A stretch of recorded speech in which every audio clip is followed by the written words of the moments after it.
Hello friends, once again welcome to our academy. हम लोग discuss कर रहे थे नरेशंस के टॉपिक पे और बहुत ही अच्छी तरह से चीज़ों को हम लोग समझते हुए आगे बढ़ रहे हैं। मैंने बताया था कि मेरा जो अप्रोच है किसी भी ग्रामर के टॉपिक को पढ़ाने का, वो कंसेप्ट के साथ साथ प्रैक्टिस करवाना, किस तरह से क्वेश्चंस को अप्रोच करना है वो हम लोग को सीखना है। क्योंकि आप जानते हो कि आपके कॉम्पिटिटिव एग्जामिनेशंस लेवल पे जो है आपको बनाने के लिए नहीं दिया जाता है। क्वेश्चंस के 4 ऑप्शंस दिए होते हैं, उसमें से आपको आंसर चुनना होता है। तो दैट्स वाई आपको उसके लॉजिक को समझना बहुत ज़रूरी है।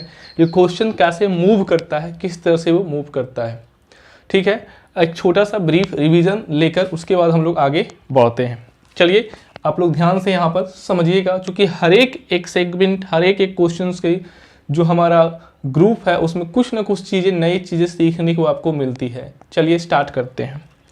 यहाँ पर आप देख रहे हैं my dear friends, Rani said Rahul you have to help me. इस सेंटेंस में ज़रा ध्यान से आप देखिएगा कि एक्चुअली में ये जो राहुल है, ये जो आप राहुल को आप देख रहे हो, ये राहुल एक्चुअली में लिसनर है। ये क्या है? आपका लिसनर है। जानबूझ के आपको एग्जामिनेशंस में क्या करता है कि लिसनर को रिपोर्टेड स्पीच में रख दिया जाता है। यानी कि अगर ये लिसनर है तो डेफिनेटली इस लिसनर के लिए यहाँ पर क्या हुआ होगा? प्रीपोजिशन टू का प्रयोग किया गया होगा। तो अब हम लोग क्या करेंगे? रानी सेड और टू को मर्ज करने के बाद क्या आया? टोल्ड आया। उसके बाद तुरंत हम क्या लिखेंगे? लिसनर को लिखेंगे, है ना। रानी टोल्ड राहुल, वेरी इजी। इस चीज़ को भी ध्यान में आपको रखना है। उसके बाद हम लोगों ने लिखा कंजंक्शन के नाम पे इन्वर्टेड कोमा को हटा के डैट का प्रयोग किया। आप जानते हो कि यू आपका क्या है? स्पीकर के लिए यूज होकर ये लिसनर के लिए यूज होता है। तो लिसनर के लिए जब यूज होगा तो ये किसके अनुसार चेंज होगा? लिसनर के अनुसार। लिसनर यहाँ पर कौन है? राहुल है। तो राहुल के अनुसार चेंज होगा, तो इसलिए यहाँ पर क्या होगा? ही का प्रयोग करेंगे। ठीक है ना। अब आप जानते हो कि हमको टेंस को चेंज करने के लिए हम लोग को जो है रिपोर्टिंग वर्ब से परमिशन लेना पड़ेगा। एक एक चीज़ को आपको लॉजिकली शुरुआत में सिखाते हुए जा रहे हैं, क्योंकि हम लोग आगे जो है जब क्वेश्चन का जब लेवल बढ़ेगा तो आपको इन छोटे छोटी बातों को आपको बड़ी अच्छी तरह से समझना है। तो यहाँ पर देख रहे हैं कि पास्ट टेंस में है, दैट्स वाई इसका हम टेंस चेंज कर सकते हैं। यानी कि हमने इसका टेंस चेंज किया, हैव की जगह पर हैड टू हेल्प मी। यहाँ पर क्या हो गया? लिसनर के लिए नहीं यूज, किसके लिए यूज हुआ? स्पीकर के लिए यूज हुआ। तो यहाँ पर क्या हो जाएगा? यहाँ पर हम लोग हिम का प्रयोग कर दिए। सॉरी, रानी है तो रानी के लिए क्या यूज करोगे आप? हर का प्रयोग करोगे। ठीक है भाई। आगे हम लोग देख रहे हैं, Mohan said I am all prepared for you Priyanka. अब ध्यान से देखिए माय डियर फ्रेंड्स, फिर से क्या हुआ? ये आपका एक लिसनर है। इस लिसनर को क्या किया कि यहाँ तो रिपोर्टेड स्पीच की शुरुआत में दिया था, लेकिन अब क्या किया? लिसनर को आपको सबसे लास्ट में दिया गया ताकि आपको उस पर नजर ही ना जाए। लेकिन ये लिसनर है। लिसनर को हम लोग कहाँ लिखते हैं? हमेशा रिपोर्टिंग वर्ब के साथ लिखेंगे, है ना। तो क्या हो जाएगा? Mohan told Priyanka, inverted coma को रिप्लेस करके हमने क्या लिखा? डैट का प्रयोग किया। उसके बाद आई, चूंकि स्पीकर के लिए यूज होता है तो यहाँ पर क्या हो जाएगा? ही का प्रयोग करेंगे। फिर से टेंस चेंज करना है, पास्ट में है, टेंस चेंज होगा। वाज हो गया हमारे पास all prepared for you listener के लिए। तो प्रियंका के अनुसार क्या हो जाएगा? यहाँ पर हर हो जाएगा, फुल स्टॉप हो गया। ठीक है। आगे हम लोग देख रहे हैं, she said I have 3 choices I can not waste them. अब यहाँ पर देखिए माय डियर फ्रेंड्स, अभी तक हम लोग क्या कर रहे थे कि रिपोर्टेड स्पीच में हमको एक ही सेंटेंस मिल रहा था, लेकिन यहाँ पर आपको 2 सेंटेंस मिल गया। तो 2 सेंटेंस मिल गया, तो जिस तरह से हमारा एक सेंटेंस ये भी हो गया, यानी 1, 2 एंड 3। तो इस सेंटेंस को जोड़ने के लिए आप इन्वर्टेड कॉमा को हटा के आप डैट का प्रयोग करते हो एज ए कंजंक्शन। तो यहाँ पर क्या करेंगे? सी सेड, लिसनर नहीं है तो जैसे वैसे ही इन्वर्टेड कोमा को हटाए, डैट का प्रयोग किए। तो यानी कि इस सेंटेंस से तो ये कनेक्ट हो गया। आई हमारा स्पीकर के लिए यूज होगा, तो यहाँ पर क्या हो जाएगा? सी हो गया। टेंस चेंज करेंगे, चूंकि पास्ट में है तो हैड 3 चॉइसेस। अब आप जानते हो कि एक सेंटेंस यहाँ से फिर शुरू हो गया, तो अब आपको क्या करना है, चूंकि पता है कि सेंटेंस को जोड़ने का काम, वर्ड्स को जोड़ने का काम, फ्रेजेस को जोड़ने का काम हमारा पार्ट्स ऑफ स्पीच में एक ही वर्ड करता है, वो कौन है, कंजंक्शन। तो यहाँ कंजंक्शन के नाम पर मैंने क्या लगा दिया, एंड लगा दिया। और उसके बाद यहाँ स्पीकर के लिए यूज हुआ ही, तो यहाँ पर क्या हो जाएगा, सी। टेंस चेंज होगा तो कैन का कुड हो गया, नॉट, वेस्ट। अब आपको पता है देम क्या है, थर्ड पर्सन। थर्ड पर्सन हम लोग सीखे हैं कि नहीं चेंज होता है, उसका लॉजिक भी हम लोगों ने इस क्लास में सीखा था, ठीक है। उसके बाद हमारे पास क्या आ रहा है, the old man said I am happy I am doing well. फिर से आपका सेंटेंस नंबर 1 यहाँ से आपका शुरू हो गया, सेंटेंस 2 दो हमारा हुआ रिपोर्टेड स्पीच में, कोई दिक्कत नहीं है। The old man said, listener नहीं है तो सेड को सेड में ही रखेंगे, डैट हमारा हो जाएगा। आई लिसनर के लिए नहीं यूज होगा, किसके लिए यूज हुआ, स्पीकर। स्पीकर यहाँ ओल्ड मैन है तो ओल्ड मैन के लिए यहाँ पर ही का प्रयोग करेंगे, क्योंकि पास्ट में है तो ये चेंज होगा। I was, he was happy, he was happy, and उसके बाद फिर से ही वॉज डूइंग वेल, ठीक है। बहुत ही आसानी के साथ हम लोग समझ रहे हैं, ठीक है ना। उसके बाद हम लोग देखिए सेंटेंस यहाँ पर, सेंटेंस में यहाँ देखिएगा माय डियर फ्रेंड्स कि यहाँ लिखा हुआ है my, I am my master said the king, उसके बाद आई ऑब्लाइज नन। यहाँ पर क्या हो रहा है कि इस तरह के सेंटेंसेज आपको एग्जाम में जब दिए जाते हैं तो यहाँ देखिए कि ये भी हमारा क्या है, रिपोर्टेड स्पीच का पार्ट है, ये भी हमारा रिपोर्टेड स्पीच का पार्ट है। क्यों, क्योंकि रिपोर्टेड स्पीच हमारा इन्वर्टेड कॉमा में क्लोज होता है। यहाँ पर देखिए इन्वर्टेड कॉमा में ये भी क्लोज है, ये भी क्लोज है, समझ रहे हैं। तो आपको क्या करना है, बनाना कैसे है, यहाँ पर सिंपल सा लॉजिक हो गया, द किंग सेड, कोई भी लिसनर नहीं है इसलिए सेड ही रह गया। उसके बाद इन्वर्टेड कॉमा को हटा के हमने डैट किया। आई कौन पर्सन है हमारे पास, फर्स्ट पर्सन यूज किसके लिए होता है, आई लिसनर के लिए नहीं यूज होकर स्पीकर के लिए यूज हुआ, तो किंग के लिए यहाँ पर क्या यूज करेंगे, ही। यहाँ पर क्या है, सेड यानी पास्ट इंडेफिनिट टेंस में है तो यहाँ पर वाज हो जाएगा। और उसके बाद हिज मास्टर, है ना। उसके बाद हम लोग क्या करेंगे, कंजंक्शन के रूप में यूज करेंगे एंड। उसके बाद क्या हो गया, फिर ही ऑब्लाइज्ड नन। आप जानते हो पास्ट, प्रेजेंट इंडेफिनिट है, पास्ट इंडेफिनिट में बदलेगा, करस्पॉन्डिंग पास्ट टेंस में बदलेगा। तो आप देखिए एक चीज आप ध्यान में रखिएगा माय डियर फ्रेंड्स कि आप चाहो तो यहाँ पर क्या कर सकते हैं, ध्यान से देखिए। यहाँ पर एंड कंजंक्शन के जगह पर आप सो का भी यूज कर सकते हो, यहाँ पर देयरफॉर का भी यूज कर सकते हो, ठीक है ना। कंजंक्शन जो भी आपको सूटेबल लगे वहाँ पर वो यूज आप कर सकते हो, इसमें कोई बड़ी इशू नहीं है। हम लोगों ने जो पिछला जो कंसेप्ट था और कुछ और बातें हम लोगों ने समझा इस क्वेश्चंस के माध्यम से कि हमारा कभी कभी क्या होता है कि लिसनर को रिपोर्टेड स्पीच में दे दिया जाता है। हमने ये भी सीखा कि कभी कभी क्या होता है कि हमारे सेंटेंस रिपोर्टेड स्पीच में एक से ज़्यादा हो जाते हैं, तो उसको हम लोग कैसे जो है उसको चेंज करते हैं। तो these are the things that was very important, है ना। तो ये सब चीज़ें आप लोग को समझने के बाद हम लोग चलिए एक अगले कॉन्सेप्ट के आगे के ओर बढ़ते हैं। यहाँ तक की बातों को आप ध्यान से समझें और इसको आप लोग कॉपी करें। बहुत ही आसानी के साथ हम लोग चीज़ों को समझते हुए आगे बढ़ेंगे। चलिए हम लोग अब कुछ और क्वेश्चंस पे डिस्कशन करते हैं। अब इन क्वेश्चंस को डिस्कस करने से पहले माय डियर फ्रेंड्स, आपको एक चीज़ ध्यान में रखना है कि क्या होता है कि जब हम लोग इनडायरेक्ट स्पीच में जब चेंज करते हैं चीज़ों को, तो वहाँ पर कुछ एडवर्बियल चेंजेज आते हैं। तो वो जो एडवर्बियल चेंजेज है उस पर भी आपको ध्यान में रखना है। क्वेश्चंस इन सब चीज़ों को भी देके फंसाता है। देखिए एक बात ध्यान में रखिए कि कॉम्पिटिटिव एग्जामिनेशन जो लिया जाता है माय डियर फ्रेंड्स, आप भी जानते हो जो क्वेश्चंस का लेवल हाई नहीं होता है, आपके अंडरस्टैंडिंग लेवल जो होता है वो लो होता है। अगर आप चीज़ों को, हर एक चीज़ों को पार्ट बाई पार्ट आप समझते जाएंगे तो उसी पार्ट को क्या करता है कि कॉम्पिटिटिव एग्जामिनेशन जो है उसी पार्ट को, छोटे छोटे पार्ट को जोड़कर एक बड़ा सा क्वेश्चंस बना देता है। यानी कि एक ही क्वेश्चंस में 2-4 कंसेप्ट डाल देते हैं। तो कंसेप्ट डालने के कारण क्या होता है कि बच्चों को लगने लगता है कि यहाँ पर तो बहुत ज़्यादा प्रॉब्लम है, बहुत वास्ट है, बहुत कठिन है चीज़ों को सॉल्व करना। अब वो उलझ के उस चीज़ में रह जाते हैं, लेकिन ऐसा नहीं है। आप इन चीज़ों को ध्यान से समझिएगा, है आप लोग को उलझने नहीं दूंगा। देखिएगा हम लोग बात करते हैं एडवर्बियल चेंजेस के बारे में बात करते हैं। कुछ एडवर्बियल चेंजेज है जिसको आपको ध्यान में रखना है, जो अक्सर सेंटेंस में आपको देखने को मिलेंगे। जैसे आप देख रहे हैं हमारे पास एक वर्ड यूज होता है सर, मैडम। तो सर और मैडम को हम लोग चेंज करते हैं, इसको हम लोग चेंज करेंगे। आपको पता है सर और मैडम किसके लिए यूज किया जाता है? रिस्पेक्ट देने के लिए किसी को। तो इसको हम लोग एडवर्बियल चेंजेज में रिस्पेक्ट फुली में चेंज हो जाएगा। ठीक है। कभी कभी आप क्या देखते हैं सेंटेंस में, आप नो वर्ड भी देखते हैं।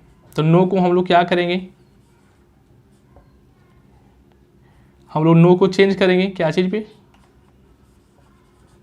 नेगेटिवली में।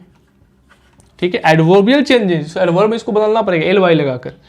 हमारे पास कभी कभी लिखा हुआ मिलता है श्योर, यस, इसको हम लोग चेंज करते हैं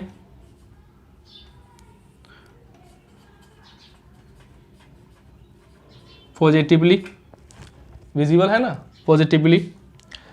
स्पेस कुछ कम है, चलिए यहाँ पर लिख देते हैं और कुछ वर्ड आपके सामने आते हैं।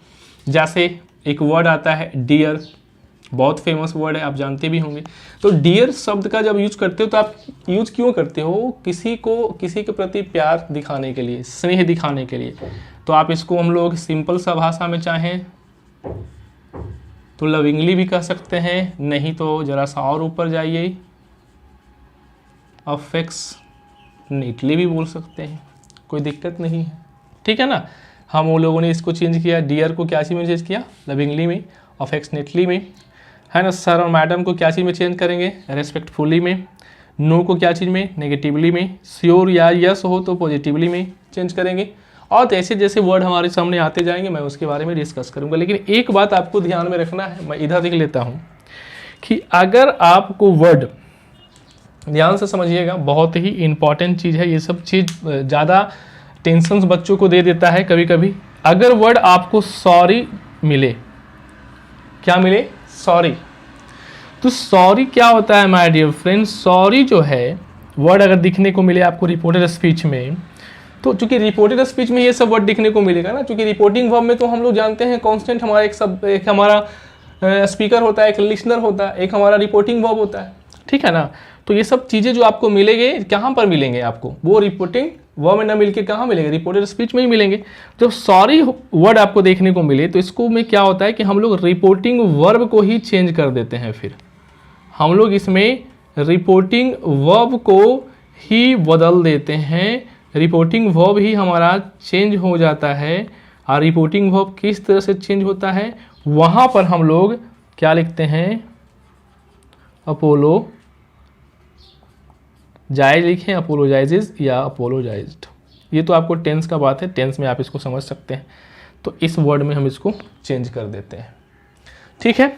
अब इन सब चीज़ों को समझने के बाद चलिए आइए इन क्वेश्चंस पे हम लोग आते हैं और जरा सा देखते हैं कि आखिर कैसे इन सब चीज़ों को हम क्वेश्चन में अप्लाई करने की कोशिश करेंगे। देखिए, अगर कन्वेंशनल तरीके से आप चीज़ों को सीखने की कोशिश कीजिएगा, किताबी भाषा में सीखने की कोशिश कीजिएगा, तो मैं आपको एक बार फिर से बता दूं कि कभी भी आपको चीज़ें क्लियर होते हुए नहीं दिखेगी। इसलिए लॉजिक्स के साथ क्वेश्चंस को समझते हुए हम लोग आगे बढ़ेंगे तो आसानी के साथ आप किसी तरह का भी क्वेश्चंस को, आपका जो है सॉल्यूशंस आपके सामने रिफ्लेक्ट होना शुरू हो जाएगा। चलिए स्टार्ट करते हैं, क्वेश्चंस को देखते हैं। लिखा हुआ है Deepa said my dear friend the facts are evident. अब आप जरा ध्यान से देखिए, एक वर्ड आया आपके पास डियर। ठीक है।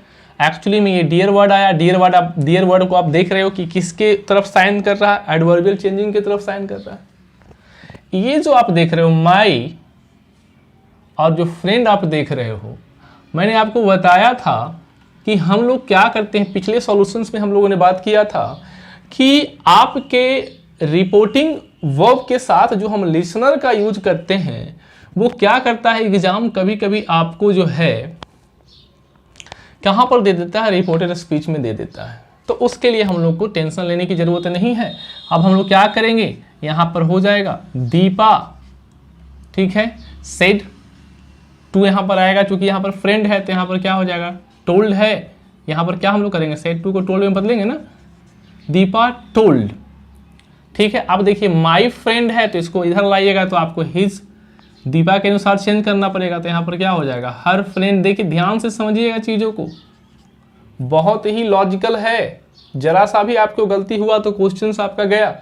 क्योंकि हम लोग जो नरेशन में क्वेश्चंस को, जो ऑप्शन को छांटने का जो काम करते हैं, इन्हीं चीज़ों के आधार पे करते हैं। दीपा टोल्ड हर फ्रेंड, अब यहाँ वर्ड क्या यूज किया गया है डियर, तो डियर के लिए आप क्या यूज करते हो माय डियर फ्रेंड्स, यहाँ पर अफेक्शनेटली या लविंगली। चलिए हम इसको यहाँ पर लिख देते हैं अफेक्शनेटली, यानी कि इसके तुरंत बाद इसका यूज करते हो कहां पर, इसी भाग में आप यूज करते हैं। उसके बाद इन्वर्टेड कॉमा के नाम पे क्या लगाओगे, डैट लगाओगे। इसका तो काम हो गया, सिंपल सा हो गया। द फैक्ट्स आर, चूंकि आपका टेंस अलाउ कर रहा है, चूंकि पास्ट टेंस में रिपोर्टिंग वर्ब, तो the facts were evident, the facts were evident. Very easy, आसानी के साथ चीजों को समझते हुए। यहां देखिएगा लिखा हुआ है she said to him sorry the situation is very critical. अभी मैंने आपको बताया कि जब वर्ड सॉरी आपको दिख जाए तो आप क्या करोगे, यहां पर सी आपको रिपोर्टिंग वर्ब को ही चेंज करना पड़ता है। अभी मैंने आपको इसी चीज को आपको बताया कि हम लोग जो है उस स्थिति में रिपोर्टिंग वर्ब को ही चेंज करते हैं। सी अपोलोजाइज्ड हिम, सॉरी यहां से हट गया, that the situation क्या हमारा रिपोर्टिंग वर्ब हमको अनुमति दे रहा है टेंस चेंज करने का रिपोर्टेड स्पीच का, तो दे रहा है, पास्ट में है तो यहाँ वाज हो जाएगा, was very critical, full stop. मैं आपको फिर एक बार समझा दूं, क्वेश्चंस गलत, क्वेश्चंस कभी भी हार्ड नहीं होते हैं, मल्टीपल कंसेप्ट को इन्वॉल्व किया जाता है एक ही क्वेश्चंस में, दैट्स वाई वो क्वेश्चंस आपको देखने में दिक्कत करती है। यहां लिखा हुआ है देखिए no I am not interested, इसको इन्वर्टेड कॉमा में क्लोज करके लिखा है, यानी कि ये रिपोर्टेड स्पीच है, ये रिपोर्टिंग वर्ब के पार्ट्स को बात किया जा रहा है, यानी कि सिंपली इसको आप चेंज कर सकते हैं। क्या हो जाएगा, द शॉपकीपर। आप जो पता है कि चूंकि यहां पर सेड के साथ कोई लिसनर नहीं है तो सेड में ही रह जाएगा, लेकिन आप यहां पर फिर से ध्यान से देखिए, नो, हम लोगों ने एडवर्बियल चेंजिंग की बात की, तो नो क्या चीज में बदलता है, नेगेटिवली, तो यहां वर्ड नेगेटिवली आपको यूज करना है ना। The shopkeeper said negatively that I कौन पर्सन है, सॉरी आई किसके लिए यूज किया जाता है, स्पीकर के लिए, तो यहां पर क्या हो जाएगा ही, टेंस चेंज करना है, चूंकि यहां पर रिपोर्टिंग हो पास्ट में है, तो he was not interested, he was not interested, full stop। ठीक है, आगे क्या है हमारे पास, the princess said dear word you are very near to my heart, you are very near to my heart, यहां पर ये मिटा गया है, you are very near to my heart। अब देखिएगा माय डियर फ्रेंड्स, फिर से डियर को 2 बार यूज किया गया है, कितना बार भी यूज किया जाए उससे कोई दिक्कत नहीं है। यहां पर जो वर्ड देख रहे हैं, वर्ड जो है एक्चुअली में फिर से ये लिसनर है, यहां पर प्रिंसेस किससे बोल रहा है, वर्ड से बोल रहा है, सुनने का काम कौन करेगा, वर्ड करेगा। इसका मतलब कि ये वर्ड जो है फिर से हमारा लिसनर का पार्ट है, that has been written in the reported speech. इसको हम लोग कहाँ करना होगा, इसके बाद यानी कि रिपोर्टिंग वर्ब के बाद इसको लिखना होगा, द प्रिंसेस टोल्ड हो जाएगा, टोल्ड वर्ड। अब यहाँ पर डियर, तो डियर के लिए क्या यूज करोगे, यानी कि डियर वर्ड के लिए यूज करोगे अफेक्शनेटली,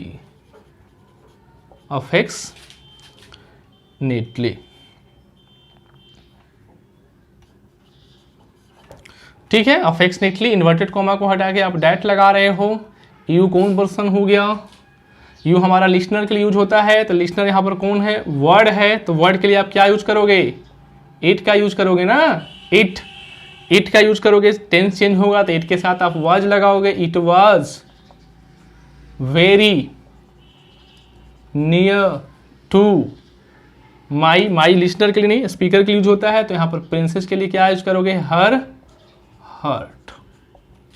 ठीक है, मैं फिर से आपको एक बात समझा रहा हूँ, बातों को समझिएगा माय डियर फ्रेंड्स, कि कभी भी कंसेप्ट को अगर आपको अच्छी तरह से समझ में आ गया तो आप आसानी के साथ चीज़ों को सॉल्व करते हुए आगे बढ़ सकते हैं। That's why I am telling you, हम इसी कारण से मैं आपको क्वेश्चन से ही आगे बढ़ाने की कोशिश करता हूँ और उसी से मैं चीज़ों को आपको डील करते हुए आगे मैं बढ़ रहा हूँ। चलिए, यहाँ तक की बातों को आप लोग समझ गए होंगे, ठीक है। एक और क्वेश्चन हमारे पास रह गया है, चलिए उसको हम लोग पहले सॉल्व कर लेते हैं।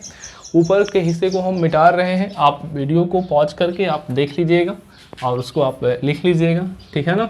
अच्छी तरह से नोट्स प्रिपेयर कीजिए, बहुत ही अच्छा अप्रोच है, आपको इस तरह का अप्रोच कभी भी नहीं मिलेगा, ठीक है ना। एक सेंटेंस है, sure I am valid, I can cast my vote, he क्या है, सेड ही।